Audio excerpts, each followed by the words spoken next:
20 বছর পর আপনার হাজবেন্ড যদি আপনাকে তালাক দিতে চায়, এই কারণে যে এখন আর আপনাকে ভালো লাগছে না, আপনি বৃদ্ধা হয়ে গেছেন, বুঝতে পারছেন? জি। আপনি আপনার হাজবেন্ডকে ভালোবাসতে পারবেন? এই কাজটা ইসলামের নবী মুহাম্মদ সাল্লাল্লাহু আলাইহি ওয়াসাল্লাম করেছেন সাউদা রাদিয়াল্লাহু তাআলা আনহার ক্ষেত্রে। তো এই সাউদা রাদিয়াল্লাহু তাআলা আনহাকে আল্লাহ রাসূল তালাক দিতে চাইলেন, তালাকের সংবাদ পাঠালেন, তাকে তালাক দিবেন শুধু এই কারণে যে তাকে আর এখন ভালো লাগছে না কিংবা বৃদ্ধা হয়ে গেছে, তার প্রতি সাউদার আর কোনো পুরুষের প্রতি আকর্ষণ হয় না কিংবা রসুলের তার প্রতি কোনো মানে মনের আকর্ষণ নাই, এই কারণে তালাক দিতে চাইলেন। নবীর নামে কত বড় মিথ্যাচার! নবী করিম সাল্লাল্লাহু আলাইহি ওয়াসাল্লাম সাউদা রাদিয়াল্লাহু তাআলা আনহাকে কখনোই তালাক দেননি। একে দেখে মনে হচ্ছে এ একজন মুসলিম হুজুর, কিন্তু প্রকৃতপক্ষে সে একজন কাফের নাস্তিক। টুপি আর পাঞ্জাবি লাগিয়ে মুসলিম হুজুর সেজে নবী করিম সাল্লাল্লাহু আলাইহি ওয়াসাল্লামের নামে মিথ্যাচার করে বেড়াচ্ছে। আমরা আমাদের ভিডিওগুলোতে এই সমস্ত কাফের নাস্তিকদের মিথ্যাচারগুলোর জবাব নির্ভরযোগ্য দলিল প্রমাণ ও অকাট্য যুক্তির আলোকে তুলে ধরছি। শুনতে থাকুন, আমি আপনাদের সাথে আছি। আল্লাহর এক ক্ষুদ্র ও নগণ্য সৃষ্টি শরীফুল ইসলাম, ব্রাহ্মণবাড়িয়া থেকে।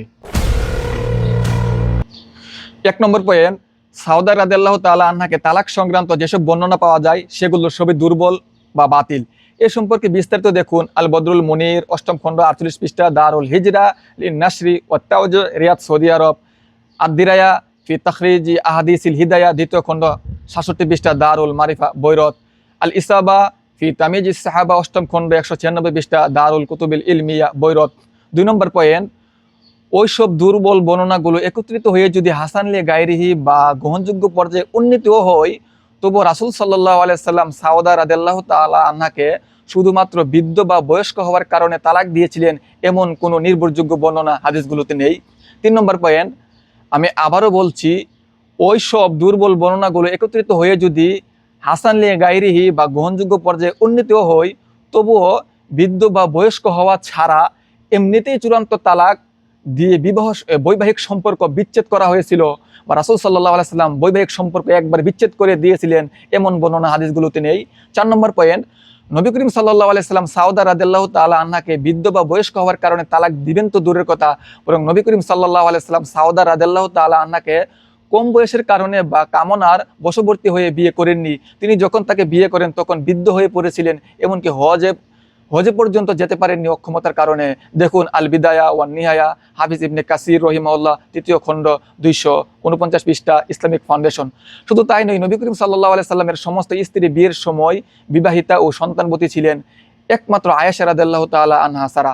সুতরাং আমাদের নবী করিম সাল্লাল্লাহু আলাইহি সাল্লাম কামনার পিছে ছুটে বেড়ানো এমন ব্যক্তি ছিলেন না যে বিয়ের জন্য কুমারী ও অল্প বয়সী মেয়ে খুঁজবেন এবং বয়স বেড়ে গেলে তালাক দেবেন, নাউজুবিল্লাহ।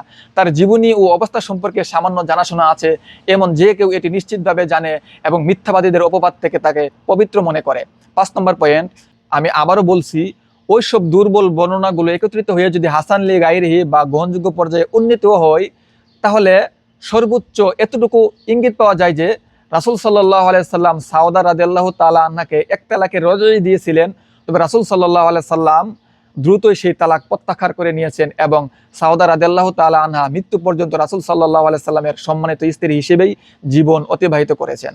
6 নম্বর পয়েন্ট, এতক্ষণ তো বললাম জয়ীফ ও বাতিল হাদিসগুলোর কথা, কিন্তু এখন যদি একদম সহিহ হাদিসের কথা বলি, তাহলে নবী করিম সাল্লাল্লাহু আলাইহি সাল্লাম তাকে তালাক দিয়েছেন এমন কোনো কথা সহিহ হাদিসে উল্লেখ নেই, বরং সহিহ হাদিসগুলোতে এর বিপরীত উল্টো তথ্য পাওয়া যায়।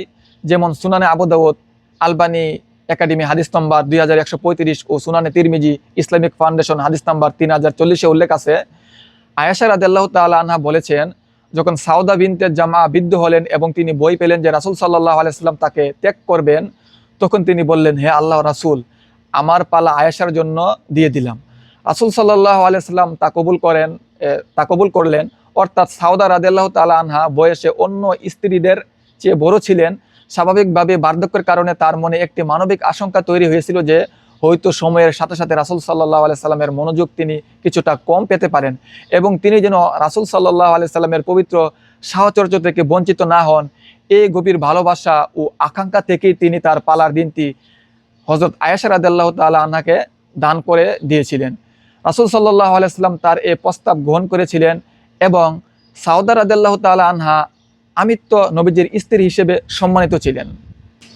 7 নম্বর পয়েন্ট, পরিশেষে বলবো, নবী করিম সাল্লাল্লাহু আলাইহি সাল্লাম শুধু একজন রাসূলই নন, বরং পুরো মানবজাতির জন্য সর্বশ্রেষ্ঠ শিক্ষক হিসেবে প্রেরিত হয়েছেন।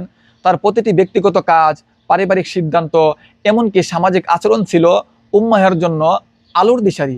সাউদা রাদিয়াল্লাহু তাআলা আনহা এর সাথে তার সম্পর্কের এই ঘটনাটি আমাদের শেখায় যে একটি আদর্শ বৈবাহিক জীবনে কিভাবে পারস্পরিক শ্রদ্ধা, সমঝোতা এবং আত্মত্যাগের মাধ্যমে সম্পর্কের বন্ধন অটুট রাখা যায়।